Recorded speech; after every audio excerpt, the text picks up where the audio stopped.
Good morning, শুভ সকাল। এ দেখো বন্ধুরা, পুজো দেওয়া হয়ে গেছে। ঘড়ির কাঁটায় এখন বাজছে 9:15। জোরে টিভি চলছে। যদি কপিরাইটার না কী সব আছে বাবা, দরকার নেই, ওই জন্য দেখালাম না। আশা করি সবাই ভালো আছো, সুস্থ আছো। আজকে হচ্ছে শুক্রবার, নিচে ঘরের পুজো দেওয়া হলো। এবার উপরে ঠাকুর ঘরে সন্তোষী মার পুজোটা করবো, করে নিয়ে কালকে আবার জন্মাষ্টমী আছে। কালকে। আজকে রান্নায় আছে মাতৃ সম্মেলন। পুজো টুজো হলো, রান্না করতে হবে। দেখি কি রান্না হয়। ওপরে পুজোটা করে আসবো, করে এসে রান্নাটা চাপাবো।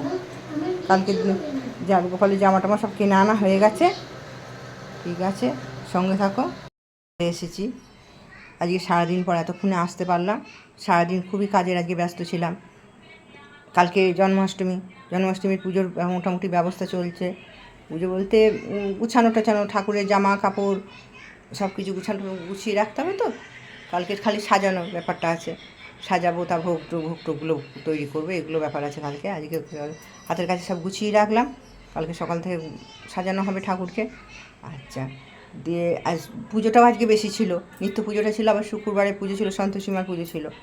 সব কিছু করে রান্না করে খাওয়া দাওয়া করে তারপরে আজকে এতক্ষণে আসতে পারলাম। ঠিক আছে, চলো মাতৃ সম্মেলনে চললাম এখন। এই দেখো, ভোগত খেদা জগত জীব ভর মত ফিরে নিত চারো খানি জ্ঞানী যোগী পিল রহে সব মন কি ঘানি भाग जगा मेरा दिका मिले शब्द गुरुआई राधा स्वामी धाम का ठिकानी बिना संत पाए नहीं सुत शब्द निशानी राधा स्वामी नाम की मोई महिमा सुनाई বিরাগ জাগায়েগা করো কইছু। সে দুর্দশায় অবনত হয়। দীনতাহীন অহংকারী ধনী প্রায়ই অবিশ্বাসী হয়, আর তার হৃদয়ে স্বর্গের দ্বার খোলে না। অহংকারী ধনী মলিনতার দাস, তাই জ্ঞানকে উপেক্ষা করে। কিন্তু বুঝিও, ভালো পাইতে হইলেই ভালো করিতে হয়। তাহা তোমার বেলায়ও যেমন, অন্যের বেলায়ও তেমনই। তুমি যদি অন্যের মঙ্গলে যাহা কিছু করণীয় পাওয়ার আশা না রাখিয়া যতদূর সম্ভব উদ্বেগ শূন্যভাবে করিয়া যাইতে পারো, দেখিবে পাওয়ার জন্য তোমাকে আর আকুপাকু করিতে হইবে না। পাওয়া তো আসিবেই। তোমার মনে অন্তরিক্ষে কে যেন গাহিয়া উঠিবে, স্বস্তি স্বস্তি স্বস্তি। তোমার চলা, তোমার চিন্তা, তোমার বলা।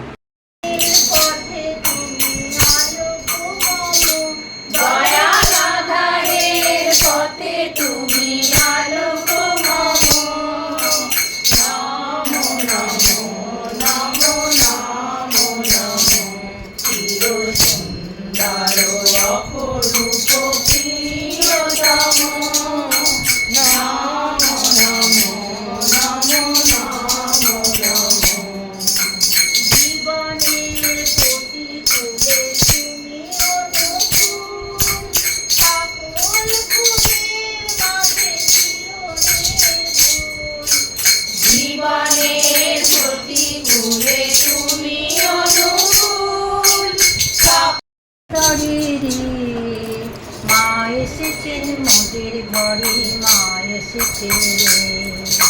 শ্রাবণ মেঘে ছাইল গগন পাহাড় তরে রে। মা এসেছেন মোদের ঘরে, মা এসেছেন রে। মা এসেছেন, মা এসেছেন, মা এসেছেন রে। মা এসেছেন, মা এসেছেন, মা এসেছেন রে। মা এসেছেন মোদের ঘরে, মা এসেছেন রে। আর শ্রাবণ মেঘে ছাইল গগন কার তরে রে। মা এসেছেন মোদের ঘরে, মা এসেছেন রে। ওই মাতাল হাওয়া করছে বহন কুসুম সুগন্ধে, সেই তোমায় রক্ত রাঙা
সবাইকে জানাই জয় জয়। জয়। শ্রাবণ পরিক্রমার আমরা একদম শেষ মুহূর্তে চলে এসেছি। আগামীকাল বিশুদ্ধ সিদ্ধান্ত পঞ্জিকা মতে শ্রাবণ পরিক্রমা শেষ। তা সুন্দরভাবে শ্রাবণ পরিক্রমা শুরু হয়েছে, হয়েও চলেছে সব জায়গায়, সারা ভারতবর্ষে একটা মাতৃ সম্মেলন একটা উদ্দাম গতিতে এগিয়ে যাচ্ছে। আর এই এগিয়ে যাওয়ার মূল স্রোতে যাকে কেন্দ্র করে মাতৃ সম্মেলন, তিনি হচ্ছেন আমাদের জগৎ জননী শ্রী শ্রী বড়মা। তিনি হচ্ছেন আমাদের পথপ্রদর্শক, যে একটা নারী জীবন কিভাবে, আমাদের নারী জীবনটাকে কিভাবে এগিয়ে নিয়ে যেতে হবে। তা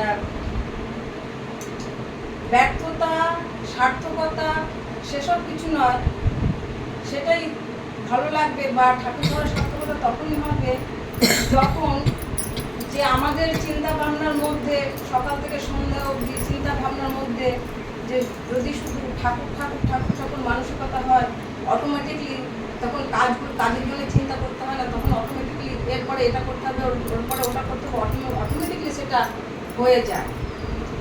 আর তখনই বোঝা যায় যে আমার পদক্ষেপগুলো কোনটা সঠিক বা কোনটা বেঠিক। ভুল করলে নিয়ে বুঝতে পারবো যে এটা ঠিক নয়, আবার ঠিক করলে বুঝতে পারবো না হয়তো ঠিকই হয়েছে। তাই চেতনাটা যতক্ষণ না আমার মধ্যে জাগ্রত হচ্ছে ততক্ষণ মনে হয় আমি ঠাকুরত্ব আমার মধ্যে কিছুই নেই। পরমপিতা বলেছেন, যখনই তুমি তোমার কর্মের জন্য অনুতপ্ত হবেন তখনই জানবেন তোমার পরমপিতা তোমায় ক্ষমা করেছে।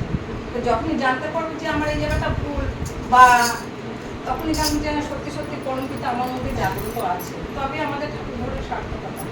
গতকাল টিকাইপুরে মাতৃ সম্মান গেছিলাম, নতুন একদম নতুন, ওরা এবছরই প্রথম করছেন। এত ভালো লাগছে যে অল্প বয়সে এক মা এত সুন্দরভাবে ঠাকুরের কথা বলেছেন। তা মনে হচ্ছিল যে এত বছর ধরে যে আমরা মাতৃ সম্মান করে এসেছি, আর ওরা এতদিন বাদে একে প্রথম মাতৃ সম্মান করেছে, তার কথাবার্তা চালচলন আমার নিজেকে খুব ক্ষীণ মনে হচ্ছিল। কেন ক্ষীণ মনে হচ্ছিল? যে আমার মনে হচ্ছিল আমার মধ্যে একটা আহম্মক চাকচক্য যেটা ধরেছে, সেই আহম্মক চাকচক্য বেড়া জাল নিয়ে আমি ঘুরে চলেছি।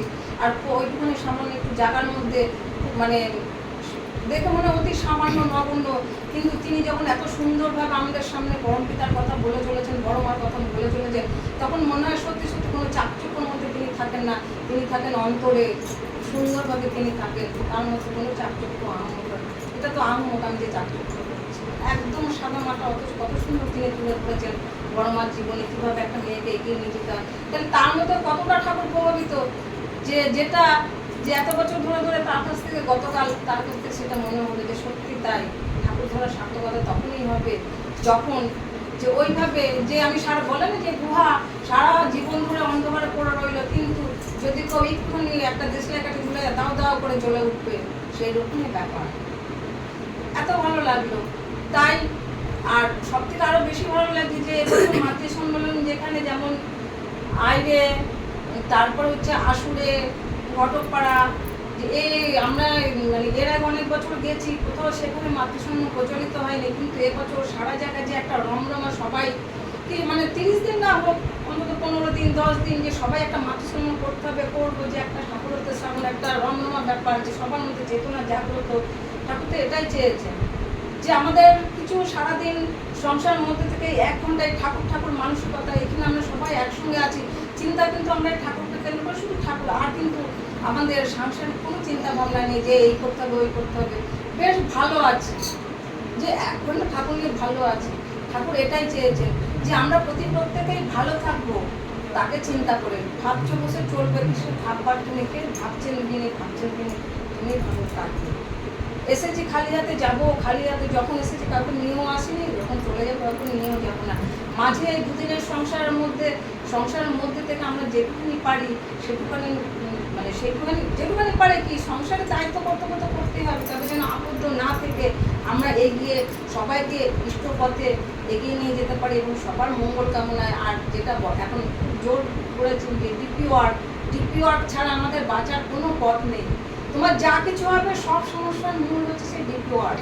তা আমাদের এই ডিপি ওয়ার্কটা, যে এই শ্রাবণ পরিক্রমাটা হয়ে গেল, যে ডিপি ওয়ার্কটা আবার আচার্য খুশি হবেন, অবিন দাদা খুশি হবেন, তাদের খুশি করাই আমাদের কাজ। বলেছেন ঈশ্বরের ডাক এসেছে, তার কাছে তোর সঙ্গতি যোগান দিয়ে ধন্য হতি ভোগদলতি দুর্গতি। ঈশ্বরের ডাক এই মুহূর্তে কি? ঈশ্বরের ডাক এই মুহূর্তে হচ্ছে আমাদের বিপদ, সেই কাজটাই আমাদের এগিয়ে নিয়ে যেতে হবে। সেটা কারো ভালো থাকার জন্য, সেটা শুধু একমাত্র আমার ভালো থাকার জন্য, আমার বাঁচা বাড়ার পর। বাঁচা বাড়ার মর্ম যা ঠিকই জানি ধর্মতা, ধর্মে সবাই বাঁচে বাড়ে, সম্প্রদায় বা ধর্ম না। তা এখন যে ডাক এসেছে সেটি বিপদ, সেটা আমার বাঁচার জন্য, তো অপরকে বাঁচানোর জন্য। আমরা সবাই এই শ্রাবণ পরিক্রমা শেষ মুহূর্তে আমরা এই মানে সংকল্প করবো যে আমরা চরম উদ্যমে যে আচার্যদেব অবিন্দারা যেটা চেয়েছেন সবাই মিলে সুন্দরভাবে এই ওয়ার্কে সবাইকে এগিয়ে নিয়ে যাবো, নিজেরা করবো। এই পরিবারের জন্য সকলের মঙ্গল কামনা করে আমি এখানে স্টুপ শুরু রাখছি। এখানে সকলকে জয় গুরু। এই এক মাস আমরা মাতৃ সম্মেলন করলাম, শ্রাবণ মাসটা ভোর। শ্রাবণ মাসটা সত্যি আমাদের আনন্দে কেটে গেল। সেই যে মানে সারাদিন কাজ করার পরেও ঠিক দুপুরবেলা আমরা এই আমাদের বেরোতে হবে, এই বেরোতে হবে করে আমাদের ঠিক, কিন্তু আমরা না বেরোতে পারলে, একদিন না বেরোতে পারলে মনের ভিতরে খুবই কষ্ট হয়। কিন্তু কোনো সময় অসুবিধার কারণে বেরোতে পারা যায় না। তা এইভাবে আমরা যদি ঠাকুরের কাজ করতে পারি, বা এইটা এক মাস হয়ে গেলে আবার যে যার মতো ঘরে থাকবো, তার ঘরে না ইয়ে করে ঠাকুরের সংসার সামলাবো এবং ঠাকুরের কাজও করব। এই করলেই আমাদের মনও ভালো থাকবে। ঠাকুর এগুলোই চেয়েছেন। তা আর প্রতিদিন আমরা যারা দীক্ষা নিয়েছি তারা প্রতিদিন আমরা ইষ্টভূতি করবো। ইষ্টভূতির গুণ তো মানে সত্যি খুবই ভালো গুণ। তা একটা স্বামী স্ত্রী ভিখারি ভিক্ষা করতে যাচ্ছে, আর প্রতিদিনই তারা শোনে যে অনুকূল ঠাকুরের দীক্ষা নিলে বুঝি উন্নতি হয়, বড়লোক হয়ে যায়। তখন ওরা দুজনে বলছে তাহলে আমরা তো রোজ ভিক্ষা করেই খাই, তাহলে আমরা যদি ঠাকুরের দীক্ষা নেই তাহলে আমাদের আর ভিক্ষা করে খেতে হবে না, আমরা বড়লোক হয়ে যাব। এই বলে তারা দুজনে স্বামী স্ত্রী দীক্ষা নিল। দীক্ষা নেওয়ার পর ইষ্টভূতিও করছে প্রতিদিন। এই করতে করতে 1 বছর কেটে গেল। দিয়ে বলছে এই যে বললো যে দীক্ষা নিলে বড়লোক হয়, উন্নতি হয়, তা আমরা সেই আগেও ভিক্ষা করে খেতাম, এখনও ভিক্ষা করে খাচ্ছি, তাহলে আমাদের উন্নতি কোথায় হলো? চলো আমরা ইষ্টভূতির পয়সা সব ফেরত নিয়ে আসবো। যে ওরা স্বামী স্ত্রী মিলে দুজনের আগে দেওঘর চলে গেল ঠাকুরের কাছে। গিয়ে এবার মন্দিরে গেছে, ঠাকুরের মন্দিরে গেছে। তখন তো দেখছে মন্দিরে প্রচুর লোকজন সব রয়েছে। তা ভাবছি এত লোকের সামনে আমি কি করে অর্ঘ্যটা চাইবো। তা ঠাকুর তো অন্তর্যামী, ঠাকুর তো সবই বুঝতে পারে যে কি চায় মানুষ। তা সে তখন বলছে যা বড় খোকার কাছে যা, তোর সব পাওনা ওখানে আছে, তুই নেগা। বড় খোকার কাছে গেছে, ঠাকুরের এই 1 বছরের ইষ্টভূতির অর্ঘ্য সমস্ত দিয়ে বলল যে বড় খোকা বলল যে যা তোরা ঠাকুরের কাছে গিয়ে প্রণাম করে তারপরে যাবি। ঠাকুরের কাছে যথারীতি গেছে, প্রণাম করেছে, দিয়ে বললো যা তোরা এই অর্ঘ্য নিয়ে গিয়ে বাইরে নিয়ে গিয়ে অর্ঘ্য থেকে কিছু অর্ঘ্য নিয়ে বিস্কুট কিনে কুকুরকে খাওয়াবি। কুকুরকে তারা খাইয়েছে ঠাকুরের কথা মতো। কুকুরকে খাওয়ানোর সঙ্গে সঙ্গে তারা মৃত্যু যন্ত্রণা ছটফট করছে ওই বিস্কুট খেয়ে। তখন ওই মন্দিরের সব যারা দেখাশোনা করে তারা ওদের দুজনাকে ধরে নিয়ে গেছে, বলছে ঠাকুর দেখুন এরা বিস্কুটের সঙ্গে বিষ মাখিয়ে কুকুরগুলোকে খাওয়াচ্ছে, কুকুরগুলো মৃত্যু যন্ত্রণা ছটফট করছে। ঠাকুর তখন বললেন না, আমিও ওদেরকে বলেছি যে ইষ্টভূতির পয়সা দিয়ে বিস্কুট কিনে খাওয়াতে। ঠাকুর বললেন দেখ, কেউ যদি আমাকে মানে ঠিকভাবে ইষ্টভূতি দেয়, আমি তাদের ইষ্টভূতি নিজ হাতে গ্রহণ করি, সমস্ত বিপদ আপদ থেকে তাদের রক্ষা করি, সব পাপ তাপ আমি নিজে বহন করি, তাহলে আমরাই দিতে পারি না ঠাকুরকে, তাই তো? তাই ঠাকুর ইষ্টভূতির অর্ঘ্য একমাত্র ঠাকুরেরই ওটা প্রাপ্য। এই ইষ্টভূতির অর্ঘ্য দিয়ে কোনো কিছুই করা উচিত না। আমরা অনেকেই করে, ও থাকবে আজকে এটা চালিয়ে কালকে ওটা বুঝিয়ে দেবো, কি মাসে 1 মাসে এই টাকাটা আমি ধরে দেবো, তা নয়। প্রতিদিন মানে ভোরবেলা উঠে আগে ঠাকুরের কাছে ইষ্টভূতি করে তারপরে আমরা অন্য কোনো কাজ করব।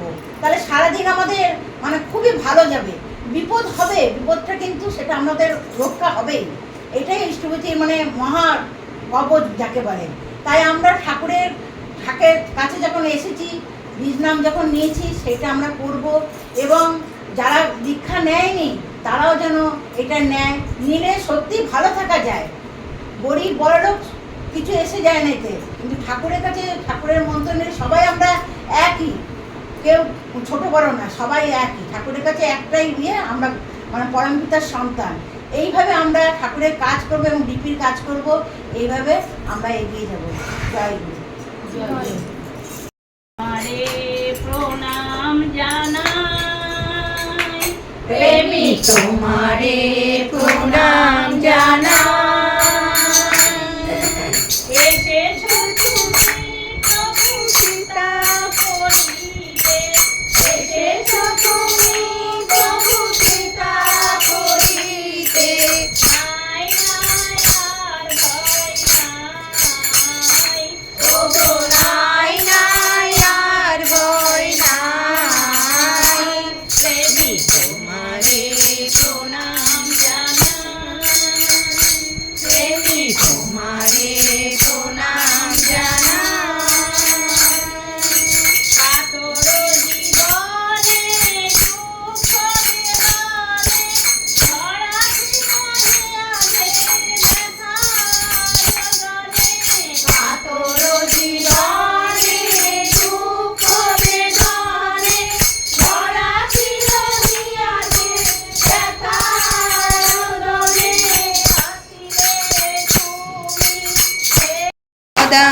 ডাকো রে জয় রাধে রাধে, কৃষ্ণ কৃষ্ণ গোবিন্দ গোবিন্দ বলো রে, আরো রে মন কপট চাতুরি, বদনে বলো হরি হরি হরি বল হরি। বন্দে পুরুষোত্তম শ্রী শ্রী ঠাকুর অনুকূল চন্দ্র জি কি জয়। পরম প্রেমময় শ্রী শ্রী ঠাকুর অনুকূল চন্দ্র জি কি জয়। পরম প্রেমময় শ্রী শ্রী ঠাকুর অনুকূল চন্দ্র জি কি জয়। পরমারাধ্যা জগৎ জননী শ্রী শ্রী বড়মা কি জয়। পরমারাধ্যা জগৎ জননী শ্রী শ্রী বড়মা কি জয়। পরমারাধ্যা জগৎ জননী শ্রী শ্রী বড়মা কি জয়। পরম পূজ্য পাদ শ্রী শ্রী বর্দা কি জয়। পরম পূজ্য পাদ শ্রী শ্রী বর্দা কি জয়। পরম পূজ্য পাদ শ্রী শ্রী বর্দা কি জয়। পরম পূজ্য পাদ শ্রী শ্রী আচার্য দেব কি জয়। পরম পূজ্য পাদ শ্রী শ্রী আচার্য দেব কি জয়। পরম পূজ্য পাদ শ্রী শ্রী আচার্য দেব কি জয়। বন্দে পুরুষোত্তমম বন্দে পুরুষোত্তম পুরুষোত্তমম বন্দে পুরুষোত্তম পুরুষোত্তমম বন্দে পুরুষোত্তম বন্দে আর্য পিতৃ বন্দে আর্য পিতৃ বন্দে মাতৃবর্গান বন্দে মাতৃবর্গ বন্দে অহং কৃষ্টি দৈবতম বন্দে অহং কৃষ্টি দৈবতাম পুরুষোত্তমম বন্দে পুরুষোত্তম পুরুষোত্তমম বন্দে পুরুষোত্তম বন্দে পুরুষোত্তমম বন্দে পরম পুরুষোত্তম প্রেমময় শ্রী শ্রী ঠাকুর অনুকূল চন্দ্র জি কি জয়। মাতৃ সম্মেলন কি জয়। মাতৃ সম্মেলন কি জয়। সকলে এখানে মাতৃ সম্মেলন শেষ হলো, সকলকে জয় গুরু। জয় গুরু।